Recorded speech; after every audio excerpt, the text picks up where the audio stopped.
Ama namin na nasa mga langit, Ikaw ang nagbigay sa amin ng buhay, ang nagkaloob ng lahat ng aming mga pangangailangan, ng aming kalusugan at lakas, at lahat ng aming mga tinatangkilik. Itinataas po namin ang inyong banal na pangalan at ibinabalik ang aming papuri sapagkat Ikaw ang aming Diyos. Kami ay mahina, likas na makasalanan at matigas ang ulo. Sa kabila ng iyong pag-ibig, kami ay gumagawa pa rin ng mga bagay na hindi kasang-ayon sa inyong banal na harapan. Humihingi po kami ng kapatawaran sa lahat ng aming mga pagkakasala at pagkukulang. Salamat po Ama sa lahat ng mga pagpapala na amin pong naranasan sa mga nakaraang araw. Sa buhay, lakas, biyaya, kalusugan, pamilya, sa aming trabaho, sa aming pananampalataya, sa mga opportunities at sa lahat ng bagay na kaloob po ninyo sa amin. Lubos po ang aming pasasalamat sa inyo, Panginoon. Narito po ang Iglesia ng University Hills, magkakasamang dumadalangin sa inyo sapagkat batid po namin na Ikaw ang makapangyarihan naming Diyos. Inilalapit po namin ang aming mga political leaders sa pangunguna ng aming presidente na si President Marcos at ang mga bagong halal na mga leader ng bansa. Bigyan po nawa sila ng wisdom sa kanilang pangunguna sa bansang Pilipinas. Gayon din po ang aming mga spiritual leaders mula sa General Conference hanggang sa mga local churches. Basbasan po ninyo sila at pagkalooban ng kapangyarihan sa kanilang pangunguna. Pagpalain po ang mga pastor, teachers, literature evangelists, laymans at missionaries at lahat ng mga manggagawa. Bigyan po sila ng kapangyarihan sa pangunguna. Ang amin pong pastor na si Pastor Ramon Tribucias sa kanyang pangunguna sa aming distrito at sa amin pong iglesia. Basbasan po ninyo siya kasama ng kanyang buong pamilya. Bigyan po sila ng mabuting kalusugan, ingatan po palagi at bigyan ng karunungan sa pangunguna ng inyong iglesia.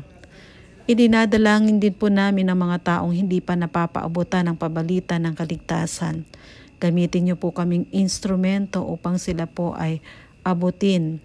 Ang amin pong nalalapit na Voice of Youth ngayong June, pagpalain po ang team na mangunguna, gayon din po ang mga taong makikinig ng inyong pabalita.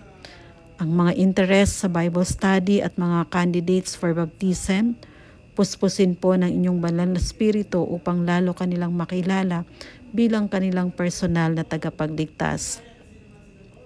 Inilalapit po namin ang lahat ng mga taong may karamdaman. Batid namin, Panginoon, na kayo po ang dakilang manggagamot. Hipuin po ninyo sila ng inyong makapangyarihang kamay at maranasan nila ang inyong pagpapagaling. Ipagkaloob po ang kalakasan at kasiglahan sa kanila. Si Sister Bing Furigay, patuloy niyo pong ipagkaloob ang kagalingan sa kanyang kalusugan. Gayon din si Sister Yasha Natsumi Felix.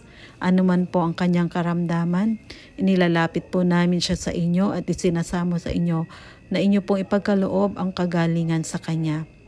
Ganon din po si Sister Hilda Paulite, si Sister Violi Villanueva, si Sister Lita Esticomil.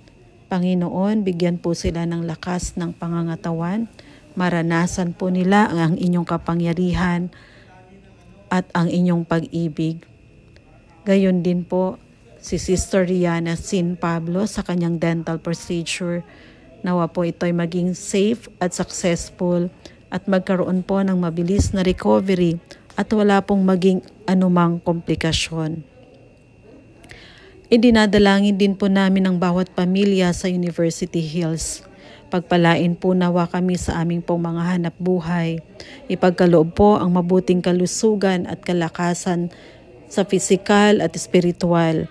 Bikisin po kami ng pagkakaisa.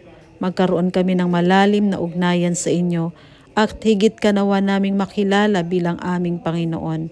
Higit na patatagin kami sa aming mga pananampalataya sa inyo.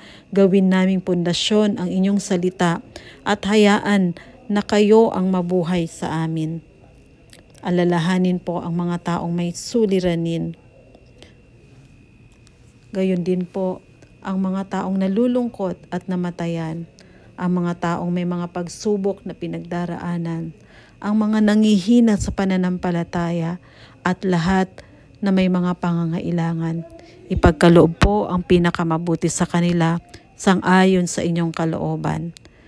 Basbasan din, Panginoon, ang amin pong mga church projects, ang mga isasagawang paglilingkod sa inyo. Gabayan po kami, Panginoon, sa bawat desisyon na amin pong gagawin. Ang amin pong church anniversary sa darating na Sabado, amin po itong tinatagubilin at pinagkakatiwala sa inyo, Panginoon. Nawa po ay maging reflection po ito ng inyong katapatan at pag-ibig sa aming iglesia. At sa amin pong espesyal na pagsamba na aming gagawin, kami po nawa ay magbigay luwalhati sa inyong dakilang pangalan. Tulungan din po ang bawat isa sa amin na kami po ay makapagdesisyon na ipasakop ang aming buong buhay sa inyo at tanggapin po namin ang banal na Espiritu. At kung magkagayon, kami po ay mabago at mamuhay sang-ayon sa inyong lakad at makita ng aming kapwa ang karakter ng aming Panginoon. At sa inyong pagbabalik, kaming lahat, Panginoon, ay sama-sama nasasalubong sa inyo at magmamana ng buhay na walang hanggan. Ito po ang aming dalangin, alang-alang lamang sa matamis na pangalan ng aming manunubos na si Jesus. Amen.